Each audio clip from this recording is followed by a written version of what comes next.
This is the early edition, a curated weekday guide to major news and developments over the past 24 hours, curated by Lizzie Jennings and read by an automated voice. Published May 20th, 2026 on Just Security, an essential resource for those shaping a just and secure world. Iran war, ceasefire. 2 Chinese tankers exited the Strait of Hormuz today, carrying 4 million barrels of Iraqi crude oil, according to shipping data. Florence Tan and Humaira Pamuk report for Reuters. President Trump convened a meeting on Iran with his top national security team on Monday evening that included a briefing on military options, 2 U.S. officials said. The officials added that Trump had not actually decided to strike Iran before announcing a pause earlier on Monday. On Tuesday, Trump said he had been an hour away from giving the order. Barak Ravid reports for Axios. Iran war, Lebanon operations. Israeli airstrikes yesterday killed at least 19 people in southern Lebanon, including 4 women and 3 children, the Lebanese health ministry said. AP News reports. Iran war, other developments. The Senate voted 50-47 yesterday to move forward with a resolution aimed at limiting Trump's war powers in Iran. 4 Republicans joined most Democrats in supporting the measure, while 3 Republicans did not vote. The vote marked only a first step in the Senate. Even if both chambers approve the resolution, the president would be expected to veto it. Kaya Hubbard reports for CBS News. U.S. and Israeli officials allegedly backed a failed plan to install former Iranian President Mahmoud Ahmadinejad as Iran's new leader after early strikes in the war killed top regime figures, including Ayatollah Ali Khamenei, according to U.S. officials. Ahmadinejad was known for his hardline anti-American and anti-Israeli position as president, as well as his strong backing of Iran's nuclear program. Mark Mazzetti, Julian E. Barnes, Farnaz Fasihi, and Ronan Bergman report for the New York Times. The Commodity Futures Trading Commission is scrutinizing a surge in oil futures trading that occurred moments before Trump postponed strikes on Tehran's energy infrastructure in March. The CFTC is interested in at least 3 firms as part of its inquiry, according to documents viewed by the Wall Street Journal and a source. David Uberti, Joe Palazzolo, and Dylan Tokar report. Israel-Hamas war. Trump's Board of Peace said in a report to the UN Security Council last week that the gap between funding pledges and disbursement for the Gaza reconstruction plan must be closed urgently. The report did not say how much money it had received or how big the gap was, though it said the amount pledged remained at $17 billion. The board also called on the Security Council to reiterate publicly that Hamas must disarm for critical reconstruction to begin. Hamas rejected the report in a statement, saying it ignored Israel's failure to uphold the majority of its commitments in the ceasefire deal. A Security Council is expected to discuss the report on Thursday. Emma Farge and Alexander Cornwell report for Reuters. Jamie Keaton and Elena Bekatoros report for AP News. West Bank violence. Israeli Finance Minister Bezalel Smotrich yesterday said that he had ordered the eviction of Palestinian residents from a West Bank hamlet after learning that the International Criminal Court prosecutor had requested a warrant for his arrest. In the face of a declaration of war, we will respond forcefully, Smotrich said in a statement. The ICC has not announced any such move against Smotrich. Aaron Boxerman reports for the New York Times. Russia-Ukraine war. EU foreign ministers are set to discuss next week whether European Central Bank President Mario Draghi or ex-Chancellor of Germany Angela Merkel could represent the bloc in potential negotiations with Russian President Vladimir Putin, sources said.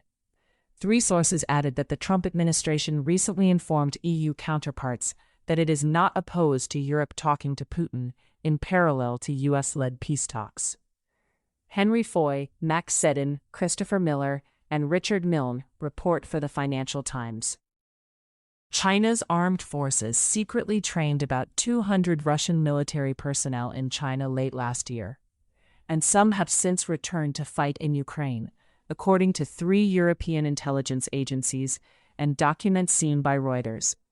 The training sessions, which largely focused on the use of drones, were outlined in an agreement signed by Russian and Chinese officers in Beijing on July 2, 2025. Sudanese civil war. A drone strike on a market in central Sudan yesterday killed 28 people and wounded dozens more, the Emergency Lawyers' Rights Group said on social media.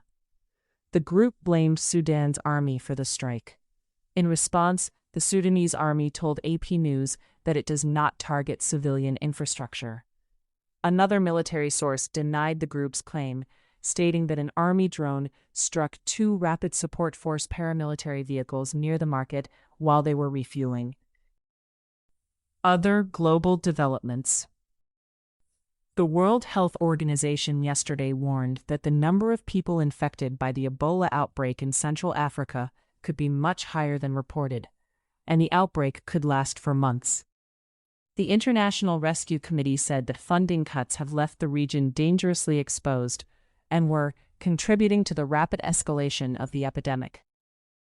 A U.S. State Department spokesperson said it was a false claim that USAID reform negatively impacted our ability to respond to Ebola. The department also said yesterday it will fund the establishment of up to 50 treatment clinics in the Congo and Uganda. Lindsay Schutel, Jens Wang, and Efrat Livni report for the New York Times. Carmen Pound reports for Politico. Putin and Chinese President Xi Jinping said today in a joint statement that they made progress in their strategic ties as they met in Beijing for the 25th time. Kremlin spokesman Dmitry Peskov said there is a general understanding with China on the Power of Siberia 2 natural gas pipeline, but details still need to be agreed, and there are no clear timings. Christina Anagnostopoulos and Estelle Sherban report for Reuters. The Philippine Supreme Court today rejected a bid by Senator Ronald De La Rosa for a temporary restraining order to prevent his arrest and transfer to the International Criminal Court. Nestor Corrales and Mikhail Flores report for Reuters. Tech developments. Andrej Karpathy, a founding member of OpenAI, announced yesterday that he is joining Anthropic. Karpathy will help launch a new team focused on using Claude itself to accelerate pre-training research. Madison Mills reports for Axios. U.S. Foreign Affairs.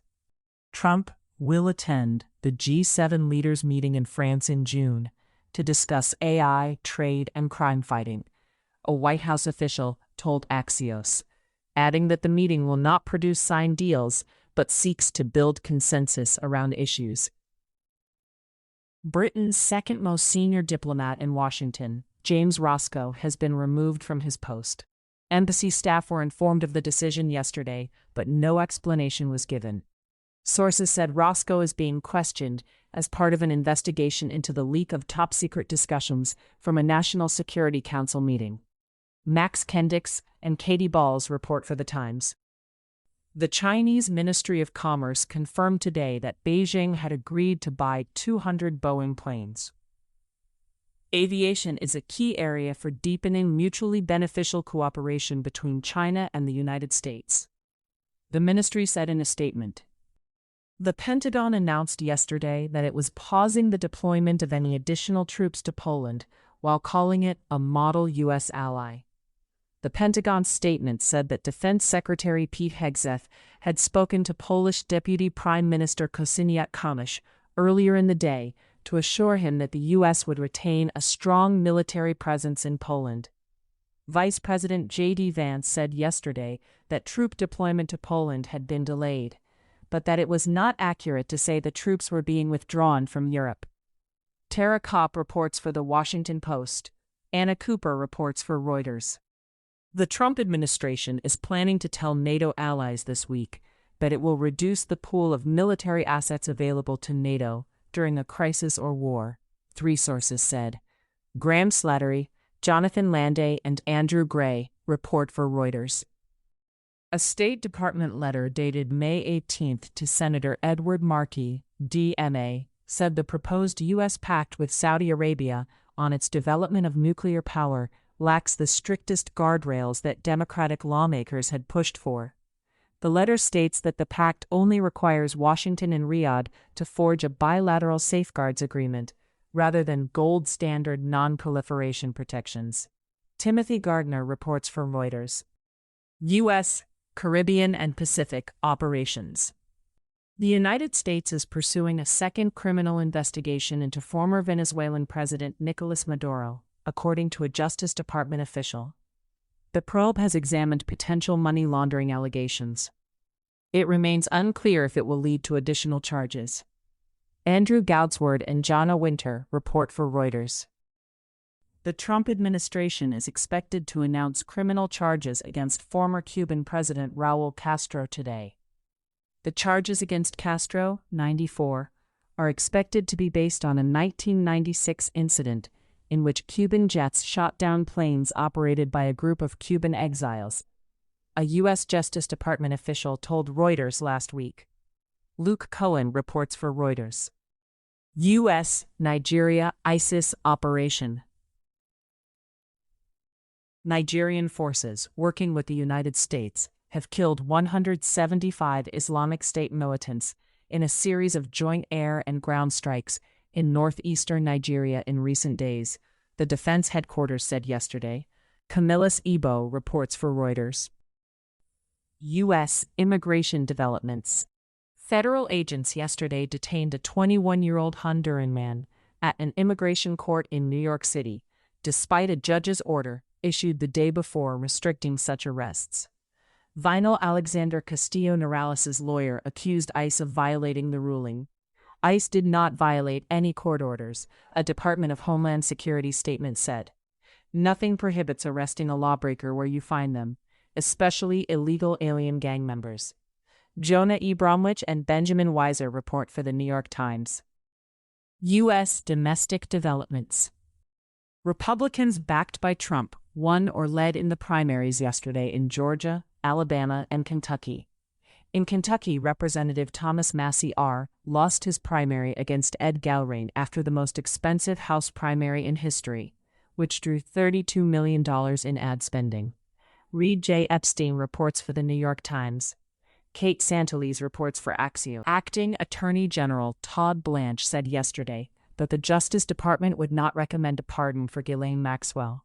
The decision to pardon Maxwell is ultimately up to Trump, who has not ruled out such an action. Haley Fuchs and Josh Gerstein report for Politico. Trump administration actions. The Justice Department has granted Trump, his family, and his businesses immunity from ongoing inquiries into their taxes.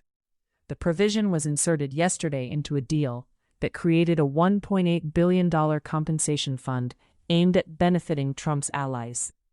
The one-page document signed by Blanche said that the government would be forever barred and precluded from prosecuting or pursuing pending tax claims.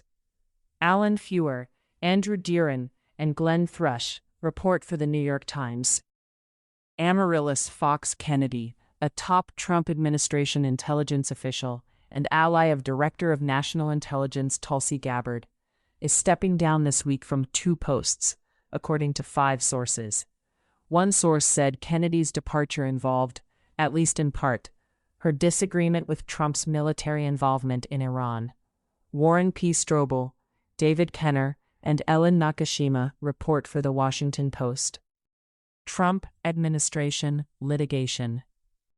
25 states and the District of Columbia yesterday filed a lawsuit against Education Secretary Linda McMahon, saying she exceeded her authority and overstepped guardrails set by Congress by refusing to classify nursing as a professional degree. Michael C. Bender reports for the New York Times. The Commodity Futures Trading Commission yesterday filed a lawsuit against Minnesota, arguing that the state does not have the authority to put guardrails around prediction markets. Pooja Salhotra reports for the New York Times. In case you missed it, yesterday on Just Security. Starvation on Trial, Koblenz and the Case of Yarmouk. By Alexandria Virginsky. State and Administrative Law Backstops to Federal Corruption. By Reed Shaw and Winston Berkman Breen.